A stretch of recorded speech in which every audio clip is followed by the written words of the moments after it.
마태복음, 물론 마가복음, 또 누가복음, 이 네 복음을 마태복음, 마가복음, 누가복음을 공간복음이라 그렇게 얘기를 합니다. 공간복음이라는 것은 공통점이 세 가지가, 세 성경이 공통점이 거의 약 90%가 공통점이 있어요. 그렇기 때문에 공간복음이라 그렇게 얘기합니다. 거기다가 요한복음을 같이 해서 복음서라 그렇게 얘기하죠. 신약 복음서라. 이 마태복음은 마태가 유대인들을 생각하고 이 성경을 기록했어요. 그러니까 유대인들에게 보내는 메시지라고 보면 됩니다. 그래서 이 마태복음이 아주 중요한 내용들이 많이 담겨 있는데 오늘 우리는 마태복음 20장을 우리가 마지막으로 보는 시간입니다. 우리가 먼저 지난 이제 3주간 동안 마태복음 20장을 이제 세 단락으로 이제 네 단락인데 오늘은 마지막이고 세 단락을 서론으로 조금 우리가 살펴보고자 합니다.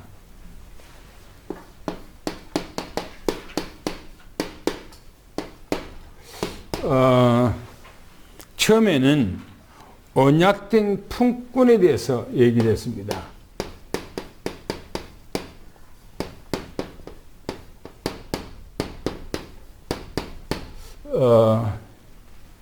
약속된 품꾼이죠. 뭐가 약속됐습니까? 싹시 약속됐다 그러죠. 싹시. 아침에 일찍이 오는 품꾼이나 나중에 1시간을 남겨놓고 돌아와서 일하는 그런 품꾼이나 싹슨 똑같이 주었더라 그 말이죠. 그 말을 무슨 의미라고 그랬죠? 구원이라고 그랬어요. 구원. 구원은 똑같은 것입니다. 유대인들의 구원이나 이방인의 구원이나 똑같고요.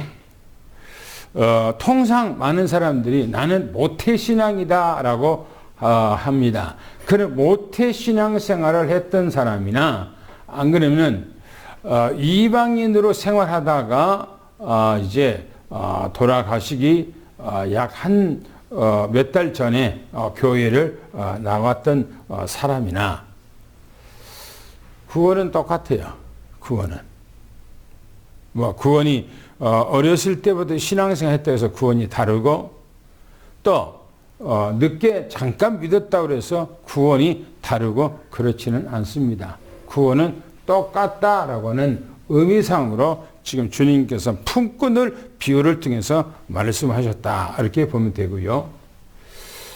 두 번째는 예수님께서 지금 예루살렘으로 올라가고 있는 과정에 있지요. 예수님께서 올라가시면서 뭘 말했습니까? 죽음, 그렇죠? 또 부활에 대해서 말씀하셨어요. 내가 이번에 올라가면은 대제사장들에게, 서기관들에게, 장로들에게 나는 버림을 당할 것이다. 그리고 이방인들의 손에 넘겨져서 이방인들이 나를 능욕할 것이고 채찍질할 것이고 나를 죽일 것이다. 그러나 나는 3일 만에 부활할 것이다 라고 했어요. 이 말씀이 뭐라고 했습니까? 이 말씀이 예수님께서 죽음과 부활은 영세 전에 영세 전에 뭐라고 했습니까? 예정이 됐다 그래서 예정이 영세 전에 예정이 되었어요. 예수님이 이 땅에 오신 것이 바로 이 예정 계획을 이루기 위해서 오신 거예요. 그러니까 예수님은 이미 영세 전에부터 이 사실을 알고 이 일을 위해서 오신 거예요. 쉽게 말하면 죽기 위해서 오신 거예요. 부활하기 위해서 오신 거예요. 예수님께서. 그래서 예수님께서는 이 영세 전에 이미 예정된 그 길로 예수님이 오셨고 또 가신 것이죠. 그리고 예수님께서 가시는 길에 뭡니까? 제자들의 시기가 나왔죠. 시기. 샬로메가 그러니까 그 당시에 예수님께서 공생의 생활을 전국적으로 다니면서 많은 병든 자를 치유해주고 고쳐주고 천국 복음을 증거했어요. 사람들이 이제 예수님께서 올라가면 때가 되면 이스라엘이 회복될 것이다. 그러면 예수님 시대가 올 것이고 예수님을 따랐던 모든 사람들의 시대가 이제는 올 것이다 라고 생각을 했던 모양이에요. 그러니까 예수님 올라가면 이제는 예수님 시대가 올 것이다 생각하고 눈치 빠르게 바로 이 살로메가 예수님 앞에 올라가서 자리 구축을 하기 위해서 예수님 앞에 찾아간 거예요. 그리고 예수님 앞에 엎드려서 큰절을 하고 요구한 겁니다. 예수님께서 뭐라고 그랬죠? 너가 무엇을 구하느냐라고 해요. 그러니까 내 아들, 두 아들 중에 하나는 우편에 하나는 좌편에 주님 나라에 임할 때 앉게 해주세요 라고 그렇게 요구했죠. 뭡니까? 옛날로 말하면 영의정, 자위정. 그죠? 주님께서 왕이 되면 이제는 하나는 영의정이 되고 하나는 자위정이 되고 그래서 우측과 좌측에 앉게 해주세요 라고 했어요. 예수님께서 너희들이 구하는 것을 잘 못 구한다라고 말씀하면서 그것은 너희들이 구해서 주는 것이 아니고 이미 뭐라고요? 영세전에 예정이 딱 됐다라고 얘기하고 있어요. 누구한테 주든 그 이미 정해졌다는 거예요. 그럼에도 불구하고 제자들은 살로메가 두 아들 야고보와 요한이 우측과 좌측에 앉게 해달라는 그 소식을 듣고 그 소리를 듣고 뭐라고 그랬습니까? 성경이 뭐라고 했어요? 뭐라고 그랬어요? 시기, 질투, 왜요? 성경에 보니까 뭐라고 했습니까? 분개했어요. 분개. 분개는요, 시기, 질투를 넘어서 버린 거예요. 분개했다는 것은. 예수님께서 지금 예루살렘에 올라가면 영예 전에 예정했던 인류 구원, 다시 말하면 하나님의 나라를 이루는 그 일 마지막에 너무너무나 중요한 자기와 죽음과 부활에 대해서 올라가고 있는 그 과정 가운데 지금 뭡니까? 제자들은 그 안에서 내분이하고 시기 질투하고 하는 거예요. 자중질환하는 거죠. 그 안에서. 그러니까 예수님께서 봤을 때 얼마나 한심스럽겠어요. 그죠? 아니 자기가 지금 예루살렘 올라가면 하나님의 나라를 이루기 위해서 자기를 제물로 속죄 제물로 내놓고 자기가 죽어야 된다는 거야. 그런데 제자들은 네 분이 지금 있어서 서로가 시기 질투하고 있는 거예요. 예수님께서 얼마나 한심스러웠으면 제자들을 따로 불렀어요. 불러놓고 뭐랍니까? 니네들이 지금 하고 있는 이 짓이 꼭 이방인들이 하는 짓하고 똑같다 이렇게 얘기했어요. 하나님을 안 믿는 불신자들이 하는 것하고 너희들이 똑같다 이게.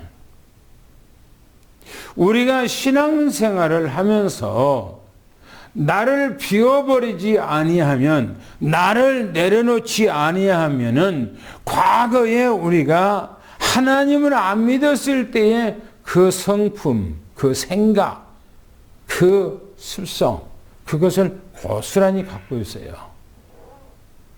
그대로 갖고 있어요. 어떻게 그것을 비웁니까? 어떻게 나를 내려놓고 어떻게 나를 비울 수가 있습니까? 뭐라고 그랬죠? 지난번에 뭐라 했죠? 나의 뭐가 된다고요? 나의 복음이 돼야 되겠죠. 그죠? 나의 복음이 딱 돼버리면 내려놓을 수 있어요. 그렇죠?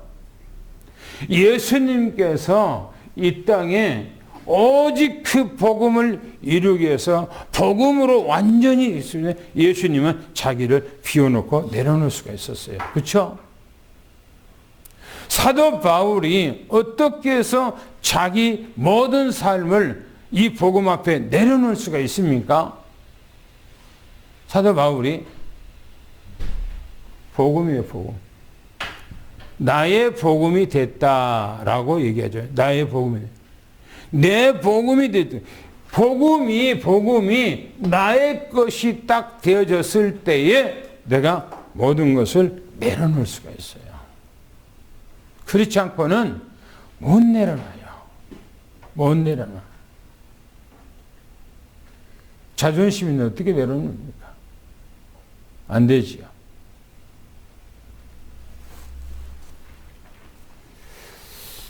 저는 지난주에 무척 바빴어요.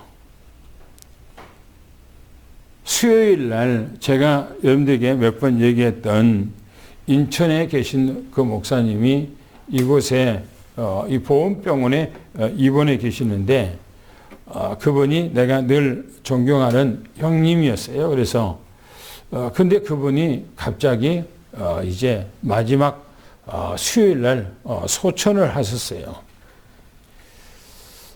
돌아가셨지요. 그래서 사모님이 그 딸과 함께 목사님이 돌아가시면 아무래도 목사님 가까이 계시니까 목사님이 이 장례를 주관해 주세요라고 부탁을 해서 제가 모든 장례 절차를 제가 주관하게 됐어요. 그래서 저는 내 혼자 그 일을 처리한 것이 아니고 이제 목사님들 중요한 분들을 다 이따가 집어넣어서 함께 그 일을 이게 하도록 하고 해서 이제 어제 그제 금요일 날 모든 마무리를 다 했지요. 그래서 지난 한 주간 동안에는 바빴고 또 너무나 피곤했고 그런 주간이었다는 겁니다. 목사님 다 혼자 이렇게 목사님 앞에 다 해주세요 그러면 나 혼자 다 주관할 수가 있어요. 임종 예배부터 입관 예배부터 발인 예배부터 안 그러면 또 이제 그 가서 장제 가서 하간 예배까지 내 혼자 다 할 수 있죠. 나한테 다 맡겼기 때문에. 근데 나 혼자 하면은 그 장례가 빛이 안 나. 그 목사님 복음을 위해서 30년 동안을 헌신하고 이제는 하나님 나라에 갔는데 그 가족 위족들이 섭섭하지 않고 좀 장례가 빛나고 아름다운 그런 장례가 되기 위해서는 함께 해야 되겠다 해서 같이 어울려서 해서 또 우리 교단 카톡에다가 이제 올리고 해서 아주 은혜롭게 아주 잘 마무리가 됐지요. 뭐냐, 내려놓으면 돼요.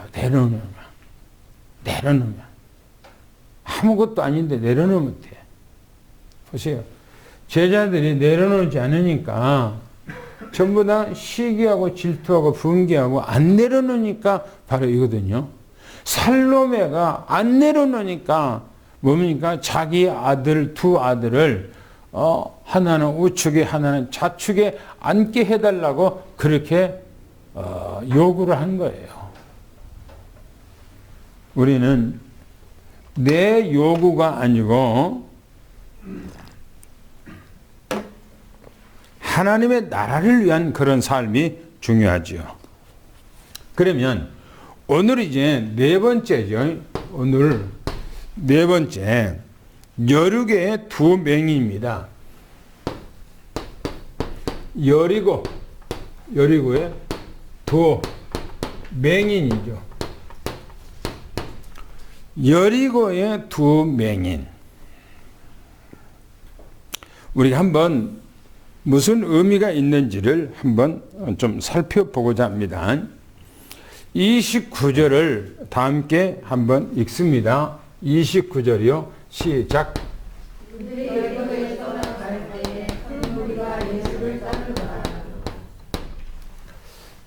지금 본문에 보면 여리고성이 나와요. 여리고성. 여리고성이 어떤 곳인가 하는 거예요. 성경에 보면 이스라엘 백성들이 저 애굽에서 나온 이후에 광야에서 이스라엘 백성들이 40년 동안을 생활하죠. 그때 모세가 12명의 정탐꾼들을 가나안 전 지역을 정탐하고 오라고 보냅니다. 그런데 이미 하나님으로부터 모세는 가나안 땅을 어떻게 분배를 할 것인가 하나님으로부터 이미 계시를 받았어요. 그래서 12명을 각 지파별로 앞으로 정탐해서 아주 정복하고 들어가면은 그 12지파가 기거할 수 있는 땅들을 정해주고 그 12명을 자기들이 들어갈 땅을 정탐하도록 한 거예요. 그래서 민수기서 13장, 이 민수기서 13장, 14장은 바로 이 정탐꾼입니다. 이 정탐꾼. 12명의 정탐꾼들을 모세가 가나안 땅에다 보냈어요. 12명의 정탐꾼들이 앞으로 자기 지파가 들어갈 땅을 전부 다 조사하고 오도록 한 거예요. 왜? 그 정탐꾼들 애굽에서 나온 사람들은 가나안 땅에서 한 번도 살아보지 않는 사람들이에요. 가나안 땅이 어떻게든지 몰라요. 그래서 바로 모세가 이 정탐꾼들을 12명을 그곳으로 파송해서 그 지역을 살펴보게 했다고 성경에 기록하고 있어요. 앞으로 정복할 땅이죠, 이 땅이. 그런데 성경에 보면 여호수아서 2장에 가보면 1절부터 24절까지 보면 바로 여리고 이 정탐꾼을 여호수아가 보냅니다. 그래서 2명의 정탐꾼이 정탐하러 갔다가 들켰어요. 정탐하러 갔다가 들켰어. 그래서 여리고성에 있는 그 군인들이 저놈은 우리나라를 정탐하러 온 간첩이다 하고 잡으려고 그런 거예요. 그러니까 두 정탐꾼들이 도망가죠. 도망을 가서 바로 누구 집에 들어가냐면 라합이라고 하는 술집으로 들어가는 거예요. 라합이라는 술집으로.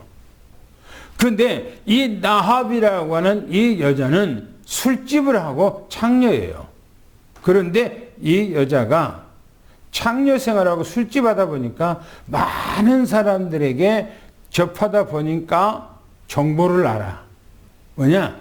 이스라엘 백성들이 이 가나안 땅, 여리고를 걸쳐서 가나안 땅을 정복해서 지금 오고 있다는 거예요.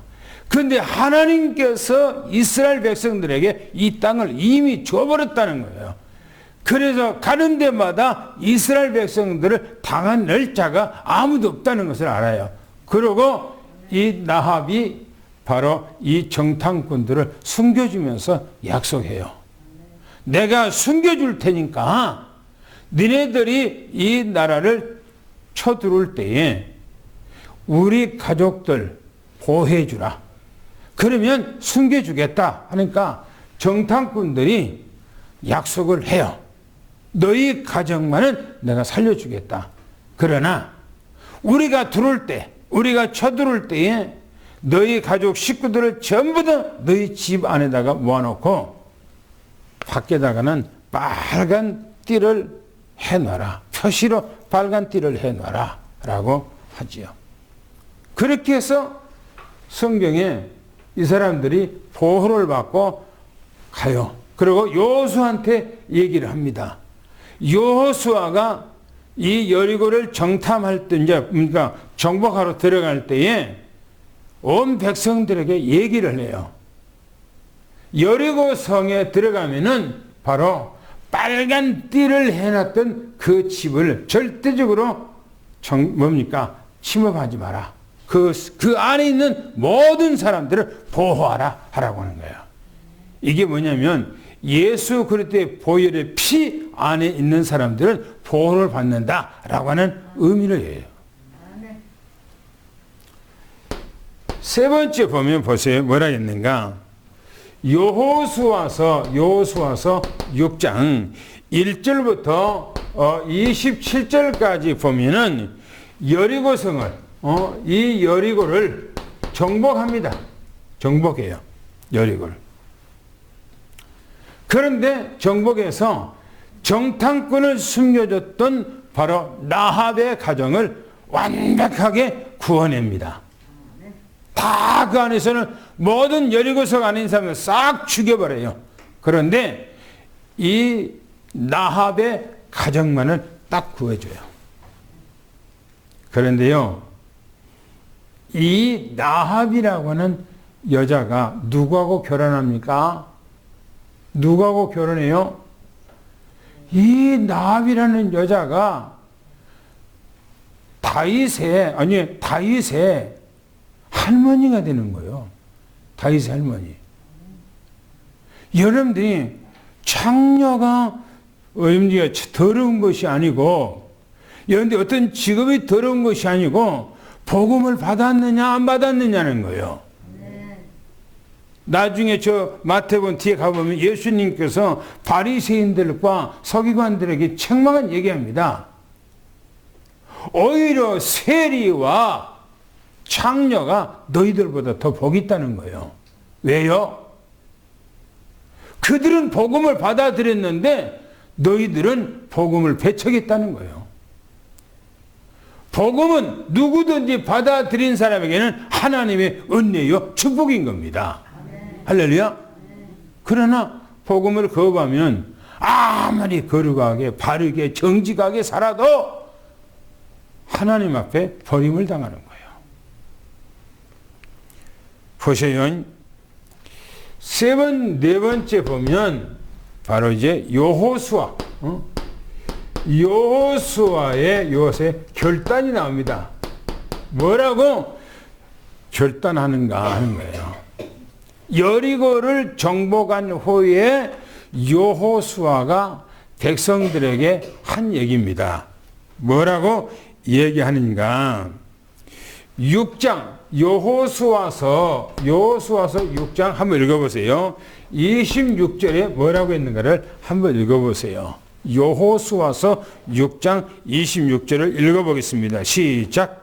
여호수아가 그 때에 맹세하게 하여 이르되 누구든지 일어나서 이 여리고 성을 건축하는 자는 여호와 앞에서 저주를 받을 것이라. 그 기초를 쌓을 때에 그의 맏아들을 이룰 것이요 그 문을 세울 때에 그의 막내 아들을 이루리라 하였더라. 보셔요. 여리고 성은 절대 건축하지 마라. 재건하지 말라라고 여호수아가 비장한 얘기를 하면서 여기를 건축하는 사람은 아들 죽는다라고 얘기를 해요. 그런데 보세요. 16장 34절을 봅시다. 뭐라고 했는가? 16장 34절에 그대로 이루어져 버려요. 열왕기상 16장 한번 봅시다. 왕상. 왕상이에요. 왕상. 16장 34절을 보겠습니다. 시작. 그 시대에 베델 사람 이리엘이 여리고를 건축하였는데 그가 그 터를 쌓을 때에 맏아들 아비람을 잃었고 그 성문을 세울 때에 막내 아들 수룹을 잃었으니 여호와께서 눈의 아들 여호수아를 통하여 하신 말씀과 같이 되었더라. 그렇죠. 보세요.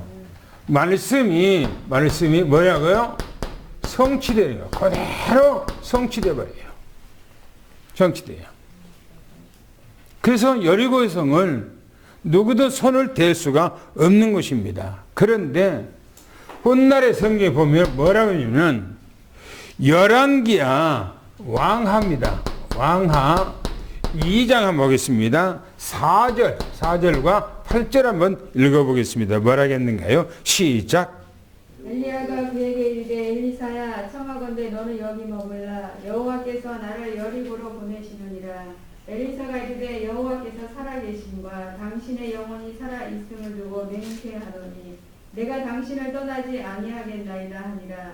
그들이 여리고에 이르매 거기 보면 이 여리고예요. 이 선지 학교를 세웁니다. 선지 학교. 이 선지 학교라고 하는 말은 무슨 말이냐면은 오늘로 말하면 신학교를 세웠다 이게요.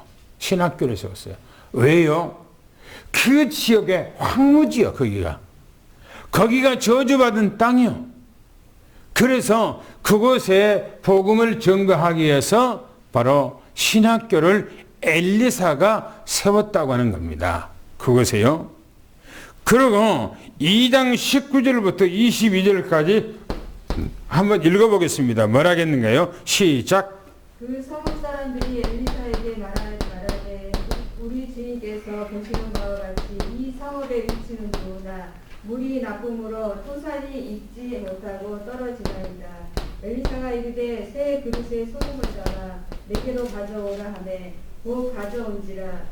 엘리사가 물 근원으로 나아가서 소금을 그 가운데 던지며 이르되 여호와의 말씀이 내가 이 물을 고쳤으니 이로부터 다시는 죽음이나 열매 맺지 못함이 없을지니라 하셨느니라 하니 그 물이 엘리사가 한 말과 같이 고쳐져서 오늘에 이르렀더라. 무슨 말입니까? 그 지역이 저주받은 땅인데 그래서 소산의 열매가 맺히지를 못해. 그냥 심으면 다 죽어. 그러니까 바로 엘리사가 소금 갖다 뿌리면서 치유를 하죠. 그래서 토지가 치유가 되고 그 물이 그 치유가 됐다라고 성경에 기록하고 있어요. 거기가. 그런데 우리가 이 말씀을 보면서 이 여리고성입니다. 이 여리고성에 어떤 곳인가 하는 거예요. 여리고성이. 누가 여리고에 가나안 땅에 누가 살고 있었는가 하는 거예요. 이스라엘 백성들이 들어가기 전에 이 가나안 땅에 누가 살고 있었는가 하는 거예요.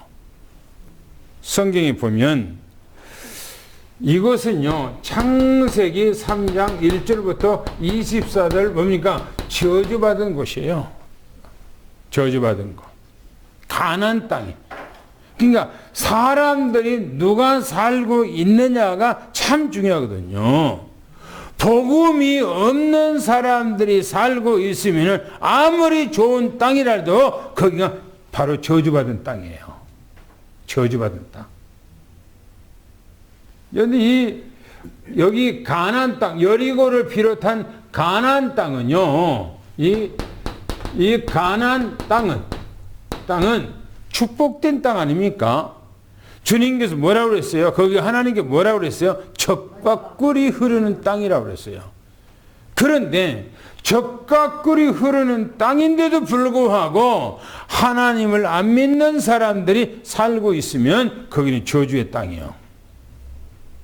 복음을 가지고 있는 사람들이 살고 있으면 거기는 젖과 꿀 흐르는 땅이에요. 복음이 있느냐 없느냐, 어떤 사람이 살고 있느냐에 따라서 달라지는 거예요. 보세요. 성경이 뭘 말하냐면은 창세기 19장에 가보면, 창세기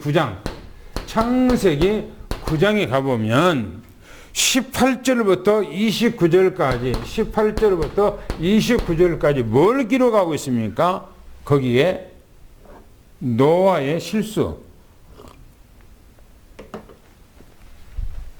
노아의 뭡니까? 실수가 기록하고 있어요.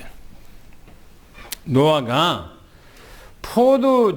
노아 홍수가 끝난 이후에 포도 농사를 지어서 포도주를 담아서 조금 맛있어서 좀 많이 좀 이렇게 가분하게 마셨던 것 같아요. 그래서 취해서 이제 옷을 훌렁 벗고 그냥 잠을 자는 거예요. 그래서 함이라고 하는 아들이 보니까 아버지가 술을 너무나 먹고 옷을 헐렁 벗고 그냥 대자로 이렇게 팔자 누워 있는 거예요. 이걸 보고 이 함이 아버지가 주책맞지. 아니 며느리들도 다 있는데 그렇게 며느리 보고 그러면 어떻게 하나 그렇게 헐렁 벗고 그렇게 자고 있냐라고 생각하고 형들한테 가서 나발불어요. 형들한테 나발불어. 아니 아버지가 지금 술 먹고 지금 옷 얼렁 벗고 지금 이렇게 누워서 자고 있다. 그런데 성경이 뭐라고 그러냐면은 셈과 야벳은 그 소리를 딱 듣고 자기들의 옷을 벗어서 아버지 하체를 안 보게 해서 뒷걸음질해요. 옷을 가지고 뒷걸음질해서 아버지 자고 있는 그 모습을 덮어드려요. 아버지 허물을 안 봤다는 거예요. 아버지가 그런 실수를 해도 아버지에 대해서 나발 안 물고 아버지에 대해서 허물을 드러내지 않고 한 거예요. 나중에 아버지가 일어나서 그 사실을 알았어요. 그런데요, 이 노아가 일어나서 함이 나발 불어서 했는데 함을 저주해야 될 거 아니겠어요? 근데 함을 저주 안 해요. 함의 큰 아들 가나안을 저주해요. 함의 큰 아들 가나안을 저주해 버려요. 그 얘기가 바로 요 얘기가 나와요. 여기 요 내용이. 그런데 성경에 보면 또 여기 보면 이 가나안의 후손들이 어디서 사는가? 가나안의 후손들이 보세요. 창세기 한번 읽어보세요. 뭐라 그러는가? 창세기 10장입니다. 창세기 10장 15절부터 18절까지 한번 읽어보세요. 뭐라겠는가? 거기 그 가나안의 다시 말하는 후손들, 함의 큰아들인 바로 이 가나안의 후손들이 어디서 살고 있는가를 거기서 기록하고 있어요. 한번 읽어보세요. 뭐라겠는가요? 시작. 가나안은 장자 시돈과 헷을 낳고 또 여두스 족속과 아몬 족속과 기르기스의 족속과 휘 족속과 알바 족속과 신 족속과 아로아 족속과 스말 족속과 하마 족속을 낳았더니 이후로 가나안 자손의 족속이 흩어져 나아갔더라. 거기 뭔 얘기합니까? 이 사람들 어디 살았다는 얘기예요? 연디 가나안, 그렇죠? 이스라엘 그 땅을 무슨 땅이라고요? 가나안 땅이죠. 바로 함의 그 아들, 큰아들 가나안이 살고 있는 땅, 바로 그게 가나안 땅이에요. 그래서 이스라엘 백성들이 나중에 애굽에서 나와서 가나안 땅을 정복하는데 이 가나안의 후손들을 뭡니까? 성경에 보니까 완전히 정벌해요. 정벌. 정벌이라는 것은 뭡니까? 정벌이라는 것은 싹 죽여버려요. 싹 죽여버려요. 싹 죽여버려요. 함이 한 번 실수에 그 큰 아들의 모든 씨가 싹 죽어요. 싹 죽여버려요. 그래서 이 가나안 땅이라고 하는 이 땅이 복음이 없는 땅에 어떤 것인가 하는 것을 성경에서 얘기를 해주고 있어요. 이게. 그래서 여리고라는 것은 좋은 곳이 아닙니다. 성경 누가복음 보면은 산적들이 많이 일어나고 도둑대들이 많이 일어나는 곳이 바로 이 여리고예요. 여리고성. 당구장표 읽어볼까요? 시작. 민수기 13장부터 14장은 이스라엘 백성들이 이집트에서 출애굽하여 광야 생활을 하게 되었고 모세를 통하여 12명 정탐꾼들이 가나안 땅을 정탐하게 하여 가나안 땅을 정탐한 내용이 나옵니다. 여호수아서 2장 1절부터 24절. 후 여호수아는 정탐꾼을 여리고로 보냅니다. 여호수아 6장 1절부터 27절. 여리고를 무너뜨리는 정복하는 날을 맞이하게 됩니다. 정복한 후에 여호수아의 결단을 말합니다. 여호수아 6장 26절. 여리고를 세우면 저주를 받을 것이라 합니다. 여호수아 16장 34절. 여호수아가 말한 것처럼 되었습니다. 열왕기하 2장 4절 8절. 엘리야를 통하여 선지 학교가 세워집니다. 열왕기하 2장 19절부터 22절. 엘리사가 여리고의 토지와 물을 치료합니다. 예. 이 여리고는 역사적으로 봤을 때 조금 창세기 3장에 속한, 완전히 창세기 3장에 속한 그 동네가 바로 이 가나안 땅이었고 여리고였습니다. 그 다음에 또 한번 읽어봅시다. 30절, 31절을 한번 읽어보겠습니다. 시작. 맹인 두 사람이 길가에 앉았다가 예수께서 지나가신다 함을 듣고 소리질러 이르되 주여 우리를 불쌍히 여기소서 다윗의 자손이여 하니 우리가 꾸짖어 잠잠하라 하되 더욱 소리질러 이르되 주여 우리를 불쌍히 여기소서 다윗의 자손이여 하는지라. 지금 이 황망한 이런 도시, 이런 곳, 바로 저주받은 이 동네에서 누가 살고 있는가? 바로 맹인이, 두 맹인이 그곳에 있었더라라고 얘기를 합니다. 그런데 두 맹인이 길을 가고 있어요. 두 맹인이 길가에 있었다. 이렇게. 이 맹인이 길가에 있었어요. 왜 이 맹인이 길가에 있었을까요? 왜? 네? 뭡니까? 길가에 있었다고 하는 말은 구걸하는 거예요. 구걸. 지금은 뭡니까? 어떤 우리나라가 복지 시대가 돼서 그런 장애인들에게 상당히 많은 배려를 해주는, 그래도 나름대로 배려를 많이 해주는 국가가 지금은 됐어요. 우리가 어렸을 때 성장할 때면은 장애인들 전혀 복지가 안 될 뿐만 아니라 오히려 장애인들을요, 오히려 구박하고 멸시하고 얼마나 어려웠습니까? 그리고 맹인이 있다 그러면은 지팡이 뺏어갖고 장난치고 막 때리고 막 그랬어요. 옛날 같으면은. 그런데 예수님 시대에 이 맹인이 어떻게 했는가요? 구걸하는 거예요. 그렇죠? 성경에 보면 안진뱅이들이 길가에 있는 거 왜입니까? 안진뱅이들이 해물 아무것도 없어요. 길가에다 앉혀놓으면 그래서 구걸하는 게 없죠. 지금 이 맹인도 구걸하기 위해서 길가에 앉아 있었다 그랬어요. 구걸하는 사람이요. 왜 그런가? 여리고라고 하는 이 성에는 여기서는 반드시 여기가 어디 가냐면은 바로 이 갈릴리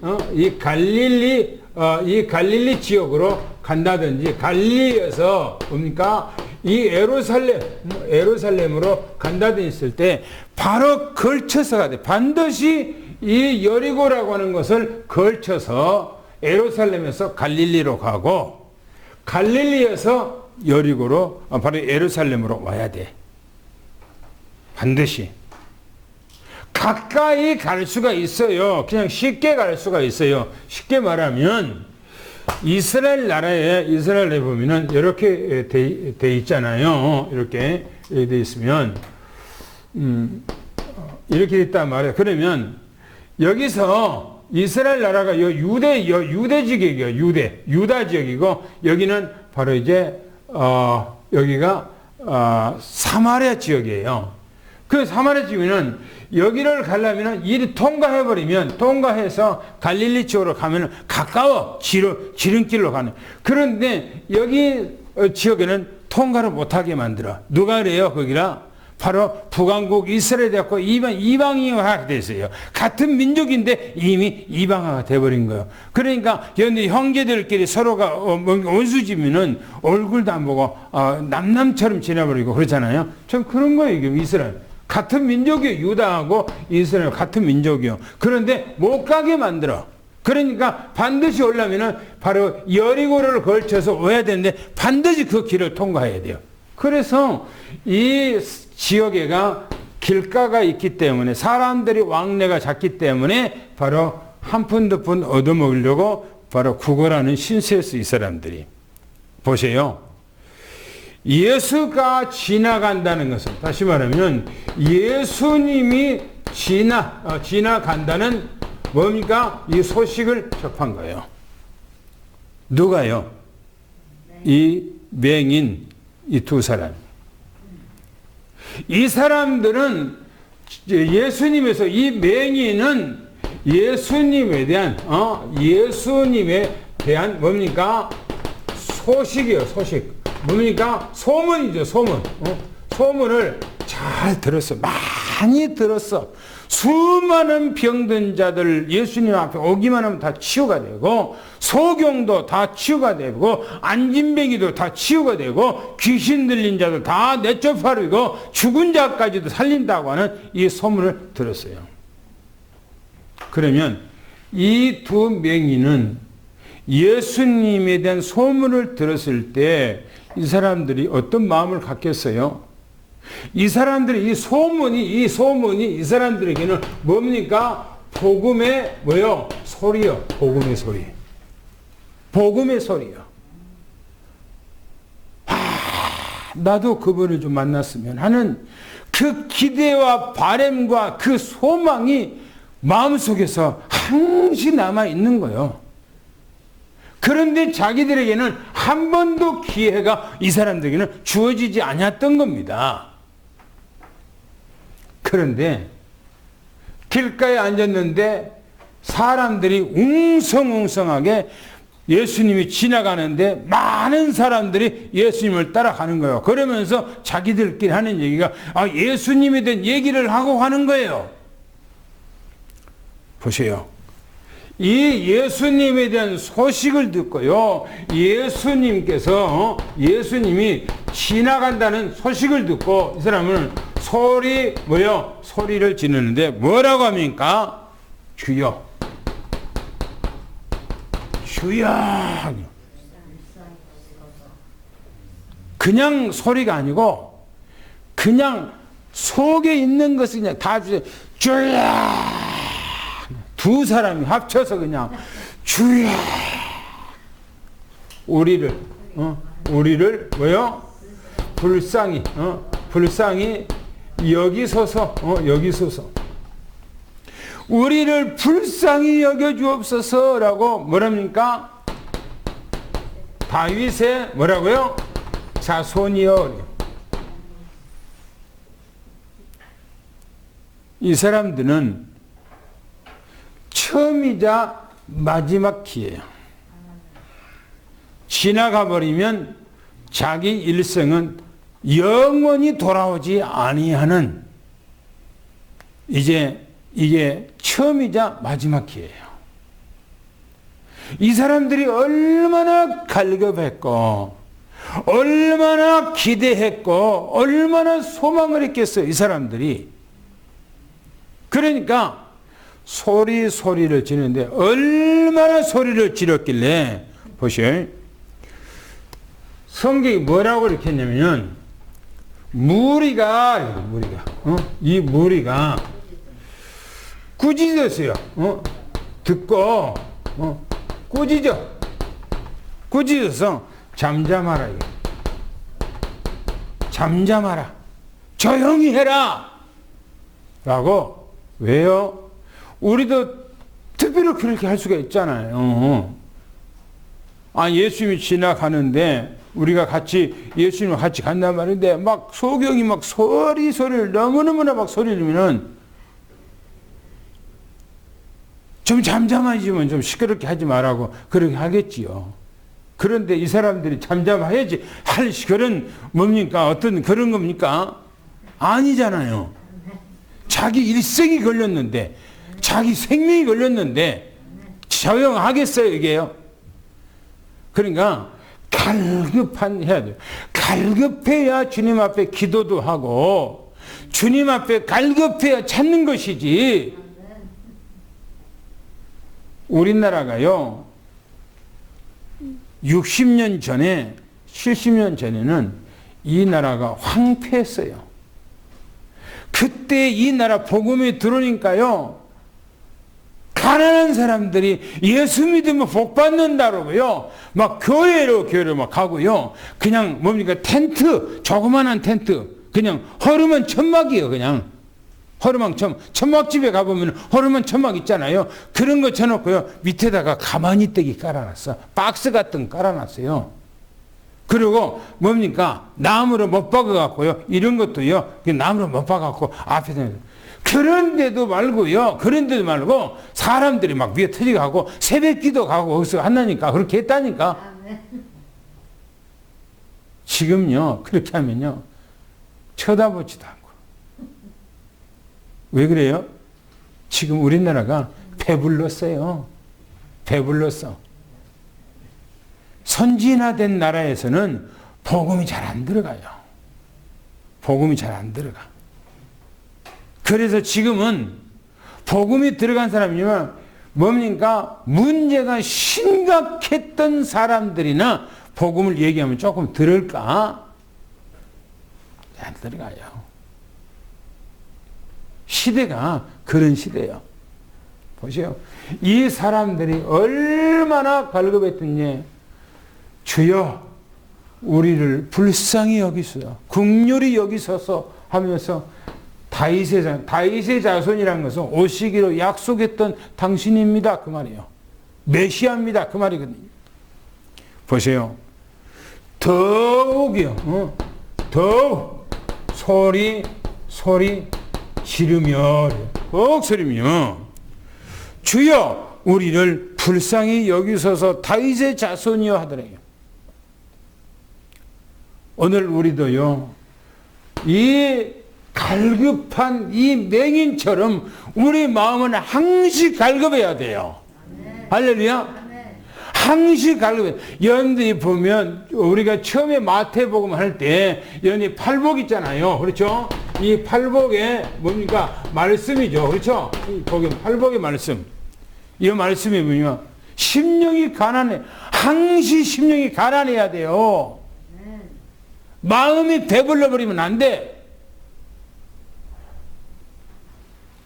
주님 오실 때가 가까울수록요. 마음에 배불러 버리면 신앙이 느슨해져 버려요. 느슨해져 버리면 여러분들 성경에서 말하는 것처럼 마태복음 25장에 말하는 것처럼 다 잠자. 신앙에 자. 주님 오시네. 오시면 오시겠지.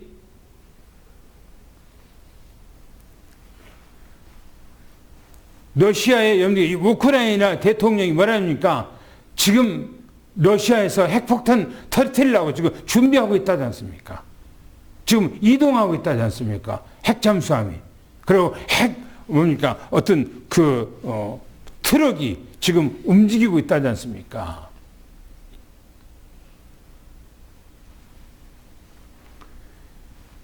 우리는 이 시대에 이 소경 바디메오가 정말 주님 앞에 부르짖던 것처럼 우리는 주님 앞에 부르짖어야 할 때요. 할렐루야. 그러게 되기를 축원합니다. 당구장 뵙겠습니다. 시작. 예수님 예루살렘으로 올라가시는 길에 반드시 여리고를 거쳐 가야 합니다. 예루살렘에 가는 길목에 있기 때문입니다. 여리고에 이르렀을 때 예수님께서 오셨다는 소문에 수많은 사람이 몰려들었습니다. 여리고에 사는 두 소경이 예수님께서 지나가신다는 소식을 듣고 큰 소리를 지릅니다. 주여 우리를 불쌍히 여기소서. 다윗의 자손이여 합니다. 우리가 소리를 듣고 꾸짖으면 잠잠하라. 두 소경은 더욱 소리를 지르며 주여 우리를 불쌍히 여기소서. 다윗의 자손이여 하였다 했습니다. 그렇지요. 정말 이 사람들은요, 조례의 일생이 있는 한 번의 딱 찬스가 온 거예요. 그걸 안 놓친 거예요. 오늘 여러분들에게 하나님 앞에 그렇게 되어지기를 예수님 축원합니다. 마지막 성경 말씀 읽겠습니다. 32절 34절 읽습니다. 시작. 예수께서 머물러서서 그들을 불러 이르시되 너희에게 무엇을 하여 주기를 원하느냐. 이르되 주여 우리의 눈뜨기를 원하나이다. 예수께서 불쌍히 여기사 그들의 눈을 만지시니 곧 보게 되어 그들이 예수를 따르니라. 할렐루야. 보세요. 가시던 예수님 발걸음이 딱 멈춰버린 거예요. 왜요? 저들이 부르짖는 소리가 예사로운 소리가 아니요. 이 소리가 중심을 다해서 주님을 애절하게 부르는 그 소리예요. 그냥 입으로 하는 소리가 아니요. 마음에서 간절하게 울려오는 그 소리. 그리고 주님, 주여 이 말은요. 뭐니까 주인이라는 거예요. 주인이에요. 주여, 주인, 우리를 불쌍히 여겨주세요. 그리고 다윗의 자손이요. 그 말은 무슨 말입니까? 오시기로 약속했던 메시아입니다. 그 말이거든요. 뭐라고 하니까 예수님께서요. 머물러 서서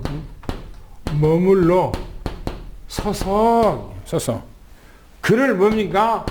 이 부르심이었어요. 머물러 서서 그를 불렀어요. 오라고.